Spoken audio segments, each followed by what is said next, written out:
All of you, स्वागत है आप सभी का आपकी अपनी क्लास समर्थ सर कानपुर वालों में। कल जैसे ही क्लास हो नहीं पाई थी, मैंने बताया था ना कि बोर्ड में थोड़ी सी दिक्कत चल रही है, टेक्नीशियन इशू है। तो चलिए आज की क्लास को शुरू करते हैं। हम लोग मध्यकालीन भारत में बताया था मैंने, पहुंच जाएंगे। मध्यकालीन भारत देखते हैं। तो सबसे पहले देखते हैं मध्यकालीन भारत। मध्यकालीन भारत जैसा कि बताया गया था आप लोग को। ठीक है? मध्यकालीन भारत पहले देखते हैं। भारत में अरबों का आक्रमण।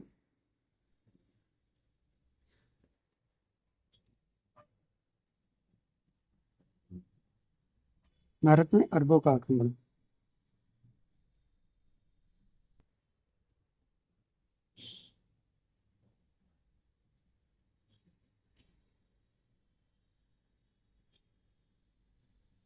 ठीक है, भारत में अरबों का आक्रमण। मोहम्मद बिन कासिम के नेतृत्व में अरबों ने भारत पर पहला आक्रमण किया। अरबों ने सिंध पर 712 ईस्वी में विजय पाई। अरब आक्रमण के समय सिंध पर दाहिर का शासन था। समझ में आ गई ना। भारत पर अरब वासियों के आक्रमण का मुख्य उद्देश्य धन दौलत लूटना तथा इस्लाम धर्म का प्रसार प्रसार करना था। ठीक है, यहाँ तक बात समझ में आ गई। चले आगे। अब देखते हैं मोहम्मद गजनी में जिसने 17 बार भारत पर आक्रमण किया, लूटपाट की। ठीक है, चलिए उनको देखते हैं गजनी के बारे में। अल्पकालीन नामक एक तुर्क सरदार गजनी साम्राज्य का संस्थापक था।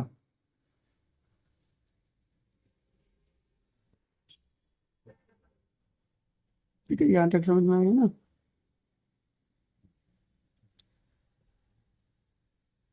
अल्प अल्पगीन अल्पत अल्पतगीन अल्पतगीन गुलाम तथा दामाद सुपुद्दीन था। महमूद गजनवी सुतुपुद्दीन का पुत्र था। समझ में आ गया ना, का पुत्र था। अपने पिता के काल में गजनवी यानी गजनी खुरासान का शासक था। कहाँ का शासक था? खुरासान का शासक था। कौन? गजनवी, अपने पिता के समय में। महमूद गजनवी 27 वर्ष की अवस्था में 997 ईस्वी में गद्दी पर बैठा। यानी कि जब वो 27 वर्ष का था तब वो गद्दी पर विराजमान हुआ था। समझ में आ गया। चले आगे। बगदाद का खलीफा अल आदिर बिल्लाल ने मोहम्मद गजनवी के पद को मान्यता प्रदान करते हुए उसे यमीन उद दौला ठीक है, तथा यमीन उल मिलहा की उपाधि दी। उपाधि किसको दी? गजनवी को। और किसने दी? जो बगदाद का खलीफा था, आदिल बिल्ला ने। ठीक है, आदिल बिल्ला ने गजनवी को उपाधि दी। उपाधि कौन सी थी? यमन उद दौला और यमन उल मिलहा की उपाधि दी। ठीक है, समझ में आ गया होगा। महमूद गजनवी ने भारत पर 27 बार आक्रमण किया। कितने बार? 27 बार आक्रमण किया था, समझ लीजिए। महमूद गजनवी ने भारत पर पहला आक्रमण 1001 ईस्वी में किया था। पहला आक्रमण जो किया 1001 ईस्वी में किया था। यह आक्रमण शाही राजा जयपाल के विरुद्ध था। जो जयपाल था उसके विरुद्ध पहला आक्रमण 1001 ईस्वी में। ठीक है, इसमें जयपाल की पराजय हुई और जिसमें जयपाल पराजय हुआ। महमूद गजनवी का 108 1008 ईस्वी में नगरकोट के विरुद्ध हमले को मूर्तिकार के विरुद्ध पहली महत्वपूर्ण जीत बताई जाती है। समझ गए ना क्या कह रहा है ये? महमूद गजनवी का 1008 ईस्वी में जो नरकोट के विरुद्ध हमले हुए थे उसमें मूर्तिकार के विरुद्ध पहली महत्वपूर्ण जीत हुई थी। मतलब मूर्ति जो जीती थी पहली बार जीती थी वहां पर नागरकोट में। समझ गए ना? चले आगे देखते हैं। चलिए आगे देखते हैं। महमूद गजनवी ने थानेसर, एक जगह है थानेसर, थानेसर के चक्र स्वामीन की काष्ठ मूर्ति, किसकी मूर्ति? चक्र स्वामीन की काष्ठ की मूर्ति। ठीक है, कौन सी मूर्ति? काष्ठ की मूर्ति। ये सब चीजें याद करिए या नोट डाउन करते रहिएगा।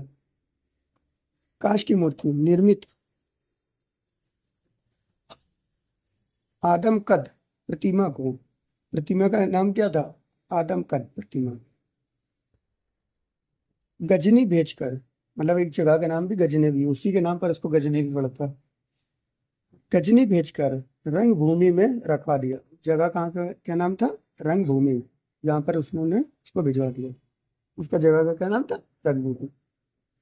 समझ गए ना?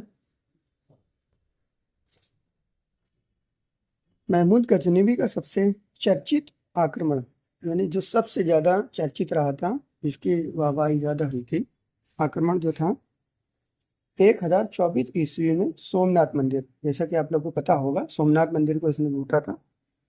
कहाँ कहाँ पर है? सौराष्ट्र पर।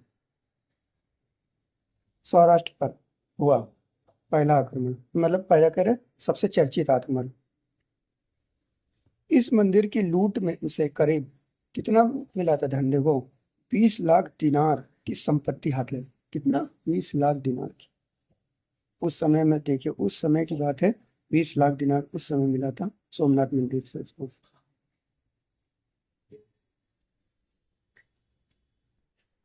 चले आगे देखें।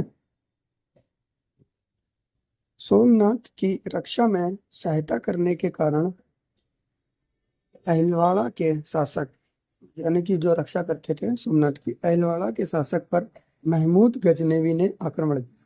यानी कि वो शासक करते थे, मतलब वो करते थे, सहायता करते थे वहां की, सोमनाथ मंदिर की रक्षा करते थे, रखवाली करते थे, सब करते थे। तो जब सोमनाथ मंदिर लूटेगा वो, तो जो उसकी सहायता जो कर रहा है या उसकी जो रखवाली कर रहा है, उसी से तो वो आक्रमण करेगा। तो इसने इस पे अहिलवाड़ा के शासक पर गजनवी ने आक्रमण कर दिया। ठीक है, समझ में आ गया ना? चलिए आगे देखते हैं। महमूद गजनवी भारत में लूट करने के इरादे से आया था, यानी लूटपाट करने के इरादे से आया था। वो यहाँ पर कोई राजच करने नहीं आया था, इधर से लूटो उधर से लूटो यहाँ लूटो। इसीलिए उसने 17 बार आक्रमण यहाँ पर किया था, कि वो लूट के इरादे से था। वो सब कुछ लूट के यहाँ से भारत से लेके जाना है। समझ में गए ना? चलिए आगे देखते हैं। यहाँ तक समझ में आ गया? नोट डाउन करना तो नोट डाउन कर लीजिए, नहीं स्क्रीनशॉट लेना है स्क्रीनशॉट ले लीजिए। ठीक है, चलिए आगे देखें। सोमनाथ मंदिर के क्रम में लूट कर ले जाने के क्रम में महमूद गजनवी पर जाटों ने आक्रमण कर दिया। यानी कि जब वो सोमनाथ मंदिर को लूट कर ले जा रहा था, तो उसको बीच में जाटों ने उसके ऊपर आक्रमण कर दिया। भैया कहाँ जा रहे हो, थोड़ा धन हमको भी देते जाओ, मतलब इस प्रकार से उन्होंने जाटों ने आक्रमण कर दिया। जाटों ने आक्रमण किया और कुछ संपत्ति लूट ली। अरे देखो, कुछ संपत्ति उनसे लूट भी ली। भैया सारा धन कहाँ लेके जा रहे हो सोमनाथ मंदिर से लूट कर? उन्होंने उससे थोड़ा सा धन लूट लिया था, इन्होंने, जाटों ने। महमूद गजनवी का अंतिम भारतीय आक्रमण, जो आखिरी आक्रमण था भारत पर, 1027 ईस्वी में जाटों के विरुद्ध था। किसके विरुद्ध? जाटों। जब जाटों ने उनसे लूट लिया, तो अब ये जाटों से भी लूटेगा, क्योंकि भैया जो तुमने हमसे लूटा अब तुम हमको वापस करो। तो इसलिए उन्होंने अंतिम आक्रमण जो था जाटों के ऊपर ही कर दिया। कब किया था? 1027 ईस्वी में जाटों के ऊपर उन्होंने आक्रमण कर दिया। महमूद गजनवी की मृत्यु, अब मृत्यु हो गई, कब हो गई? 1030 ईस्वी में इनकी मृत्यु हो गई। 1030 ईस्वी में इनकी मृत्यु हो गई। समझ गए ना? यहाँ तक सारी बातें समझ में आ रही होंगी। नहीं समझ में आ रही हैं, कोई भी डाउट्स हो तो आप उसको कमेंट्स के द्वारा पूछ सकते हैं। जल्द से जल्द आपके कमेंट्स का जवाब दिया जाएगा। चलिए आगे देखते हैं। अल बरूनी, फिरदौसी, कुल्बी तथा फारूकी महमूद गजनवी के दरबार में रहते थे। कौन कौन रहते थे? फिर से रिपीट करिए। अल बरूनी, फिरदौसी, कुल्बी तथा फारूकी महमूद गजनवी के दरबार में रहते थे। ठीक है, तो ये हमारा गजनवी हो गया है आज हमारा। कल हम लोग मोहम्मद गौरी देखेंगे। इसी क्रम में सारी चीज़ें एक एक करके देखते रहेंगे। और अगर आपको इस प्रकार से पढ़ाने में चीज़ें हो और ज़्यादा से अच्छे समझ में आ रही हैं तो कमेंट्स द्वारा हमको बताइए।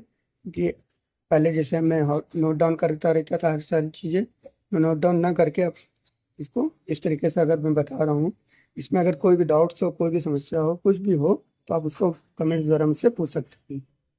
ठीक है, अगर अच्छा लग रहा है इसे पढ़ाने में तो भी आप बता सकते हैं कि सर अच्छा है, तो इसी को मैं कंटिन्यू आगे करता रहूँगा। ठीक है ना? तो चलिए, कल की मुलाकात होगी फिर अगली क्लास में। मोहम्मद गौरी को देखेंगे। गजनवी हो गया तो गौरी को देखना है, गौरी ने क्या क्या किया है, कैसे कैसे किया है। ठीक है ना? उम्मीद करते हैं आप लोग को सारी चीज़ें समझ में आ रही हैं। अगर समझ में आ रही हैं तो कमेंट्स द्वारा ज़्यादा से ज़्यादा लोगों हमको बताइए, तो हमको भी पता चलता रहेगा। तो चलिए, कल की क्लास में मुलाकात होगी। आज के लिए बस इतना ही। जय हिंद।